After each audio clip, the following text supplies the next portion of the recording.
everyone, how are you all? It's been a long time since I uploaded a video, and I'm really excited to be back. Today I'm going to share some really helpful tips on how to improve your English speaking skills.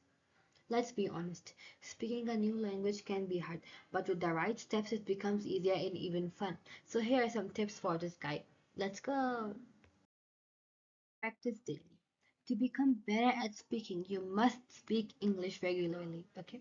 Then you should at least try to spend 15 to 20 minutes every day in English. Also, you can talk to yourself, record your voice, or speak with a friend.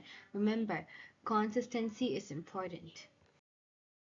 Think in English. Instead of translating words from your native language in your head, try to think in English. This process can make your speaking smoother and quicker. It also reduces the chances of making grammar mistakes caused by direct direction. Then English sentences naturally. Listening to native speakers help you understand how English sounds in real conversations. You can also pay attention when you watch movies, listen to podcasts, or hear native speakers talk. You should importantly notice their pronunciation, tones, and expressions. Try repeating. Thank you so much for being here with me, and I hope this video can help you guys. Bye bye.